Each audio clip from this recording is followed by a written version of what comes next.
کیا کہ جب تاتاریوں نے حملہ کیا تو خوارزم شاہ وہاں جب میدان میں شکست ہونے لگی تو خوارزم شاہ وہاں سے بھاگا اپنے گھوڑے پر اور چنگیز خان نے پیچھا کیا. تو ایک مقام پر آئے کہ جہاں سے نیچے بہت اونچی جگہ تھی اور نیچے دریا بہ رہا تھا. خوارزم شاہ وہاں سے گھوڑے سمیت کودے دریا میں اور اپنی جان بچائی. اب گھوڑے نے انکار نہیں کیا, گھوڑے نے انکار نہیں کیا اور اس کی جان بچائی. تو یہ گھوڑے کی وفاداری پر ان آیات میں گھوڑے کی وفاداری کو بتایا گیا ہے کہ اپنے مالک کے ساتھ کتنا وفادار ہوتا ہے. اور انسان, ہم خود بھی سوچیں, یہ جو گھوڑا وفادار ہوتا ہے اپنے مالک کا, کیوں؟ اس لیے کہ مالک اسے کھلاتا ہے, چارہ کھلاتا ہے, پانی پلاتا ہے, اس کی حفاظت کرتا ہے اور اس کی دیکھ بھال کرتا رہتا ہے. تو اس کے بدلے یہ گھوڑا مالک کا کتنا وفادار بن جاتا ہے. ہم خود سوچیں کہ ہم اللہ رب العزت ہمیں بھی کھلاتے ہیں, پلاتے ہیں, ہماری تمام ضرورتوں کو پوری فرماتے ہیں, لیکن کیا ہم اللہ کے وفادار ہیں؟ کیا ہم اللہ کے مطیع ہیں؟ کیا ہم اللہ رب العزت کی باتوں کو مانتے ہیں, شریعت پر پابندی کرتے ہیں؟ ہم خود سوچیں اللہ رب العزت نے کتنی نعمتیں عطا فرمائی ہیں, کتنی اللہ رب العزت کے احسانات ہیں ہمارے اوپر. ذرا ہم سوچیں.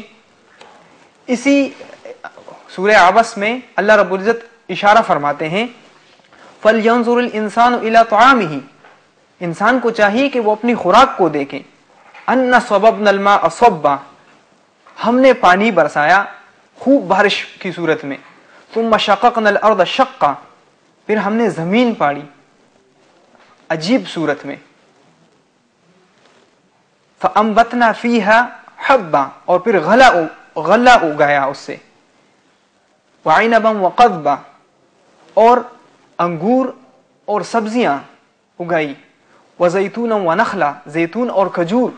وَحَدَائِقَ غُلْبًا, اور گھنے گنجان باغ. وَفَاكِهَةً وَأَبًّا, اور پھل اور چارہ. مَتَاعًا لَكُمْ وَلِأَنْعَامِكُمْ, جو کہ آپ کے لیے بھی فائدے کی چیز ہیں اور آپ کے جانوروں کے بھی فائدے کی چیز ہیں. اللہ رب العزت فرماتے ہیں کہ انسان کو چاہیے کہ وہ اپنے حالت پہ سوچے ذرا. کھانا ہم دیتے ہیں انسان کو, اللہ رب العزت فرماتے ہیں ہم پانی برساتے ہیں, پھر زمین سے دانے اگاتے ہیں اور پھر اس سے طرح طرح کے مختلف میوجات ہم پیدا فرماتے ہیں اور پھر وہ انسان استعمال کرتا ہے. اور ان میں سبزیاں بھی ہوتی ہیں, ان میں پھل بھی ہوتے ہیں اور ان میں درخت بھی ہوتے ہیں جو انسانوں کے بھی استعمال کرنے کی چیزیں ہیں, جیسے پھل, میوجات وغیرہ اور سبزیاں, اور ان کے جانوروں کے چارے کے لیے بھی اس میں سامان ہے جیسے گھاس پھوس وغیرہ. تو یہ ہم سوچیں کہ اللہ رب العزت ہمارے ساتھ کتنے احسان فرما رہے ہیں. اس کے علاوہ ہم سوچیں, اپنے ارد گرد ماحول میں غور کریں کہ ہم اللہ رب العزت کی کتنی نعمتیں استعمال کرتے ہیں. کیا ہم اللہ رب العزت کے فرمان بردار ہیں؟ کیا ہم اللہ رب العزت کے وفادار ہیں؟ کیا ہم اللہ رب العزت کے فرما بردار ہیں؟ کیا ہم اللہ رب العزت کے مطیع ہیں؟ کیا ہم اللہ رب العزت کے وفادار ہیں؟ ہمیں اس کو سوچنا چاہیے. اس لیے اللہ رب العزت فرماتے ہیں ان الانسان لربہ لکنود, بے شک انسان اپنے رب کا بڑا ہی ناشکرا ہے.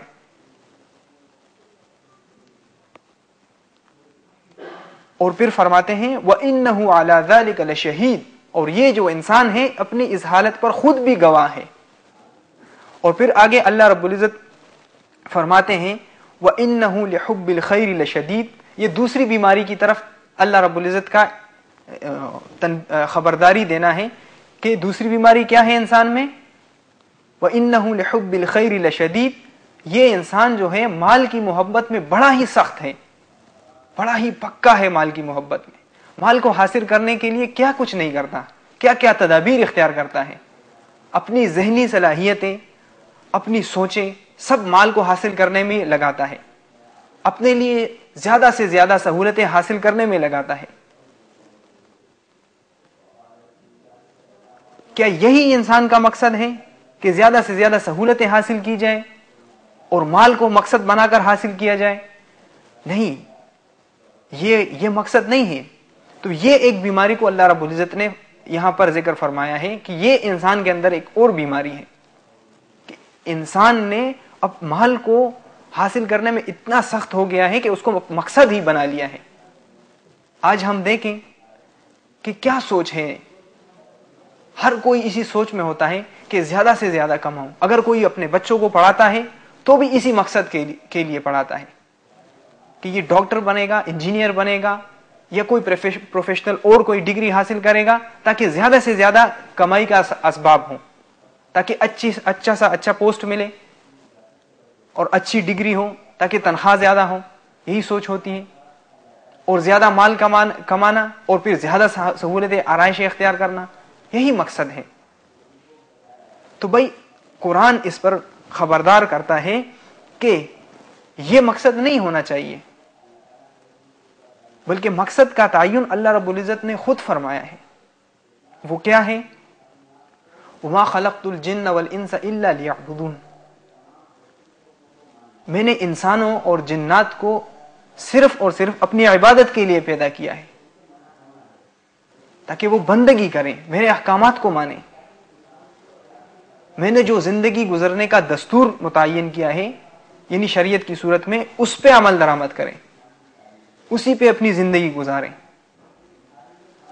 یہ نہیں، اسلام میں دین آپ کو یہ نہیں کہتا کہ مال مت کماؤ یا سہولتیں نہ لو. مال بھی کماؤ، سہولتیں بھی لو، لیکن بقدر ضرورت. اس کو مقصد نہ بنایا جائے. اس کو مقصدیت بنانے کی نفی ہو رہی ہے، نہ کہ مال کو حاصل کرنے اور سہولتیں اختیار کرنے. سہولتیں اختیار کرنے کو کی منع نہیں ہو رہی، بلکہ اس کو مقصد بنانے کی منع ہو رہی ہے کہ اس کو مقصد نہ بنایا جائے. کیونکہ انسان کی زندگی کا مقصد یہ نہیں ہے. انسان کی زندگی کا مقصد اللہ کی فرمان برداری ہے. پھر اس کا علاج آگے آیتوں میں اللہ رب العزت نے بتایا ہے، افلا يعلم اذا بعثر ما في القبور. کیا یہ انسان یہ نہیں جانتا کہ جو کچھ قبروں میں ہے انہیں اٹھایا جائے گا؟ یعنی جو لوگ قبروں میں ہیں انہیں اٹھایا جائے گا. ایک دن ایسا آئے گا کہ قبروں میں جتنے بھی لوگ دفن ہوتے ہیں انہیں ایک دفعہ اٹھایا جائے گا.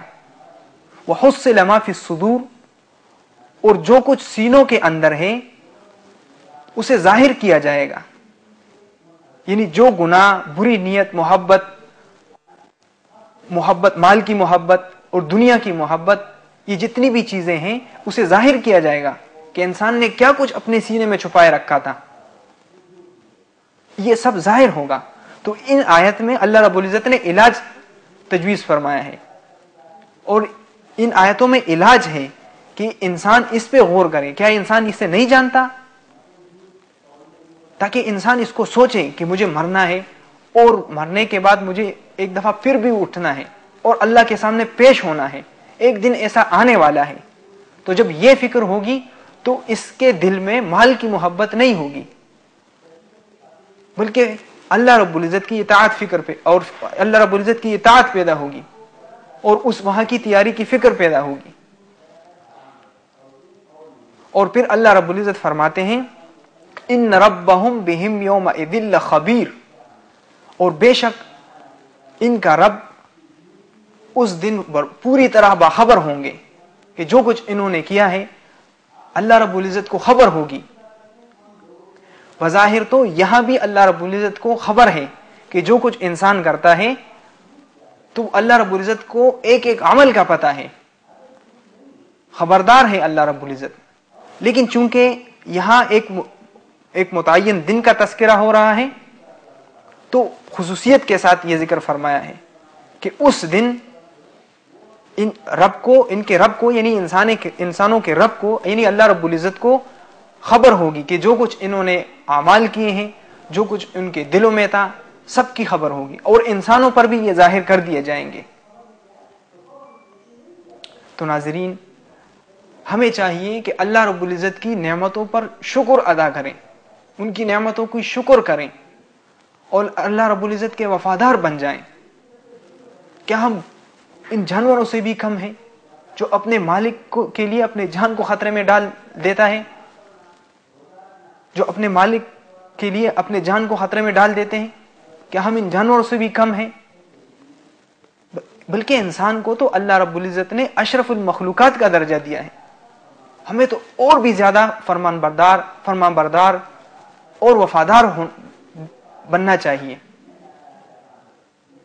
اور اللہ رب العزت کی نعمتوں پر شکر ادا کرنا چاہیے۔ جتنی اللہ رب العزت نے نعمتیں دی ہیں اس پر شکر ہم ادا کریں، شاکر بندے بن جائیں، کیونکہ اللہ رب العزت فرماتے ہیں وَلَئِن شَكَرْتُمْ لَأَزِيدَنَّكُمْ، اگر تم شکر ادا کرو تو میں اپنی نعمتوں میں اور اضافہ کر دوں گا۔ تو اللہ رب العزت سے دعا ہے کہ اللہ تعالی ہمیں اپنے شاکر بندے بنائے، شکر گزار بندے بنائے، اور فکر آخرت پیدا فرمائے، اور مال کی محبت اور دنیا کی محبت یہ ہمارے دلوں سے نکال دیں، اور آخرت کی تیاری اور اپنی محبت سے ہمارے سینوں کو بھر دیں۔ وآخر دعوانا ان الحمد للہ رب العالمین۔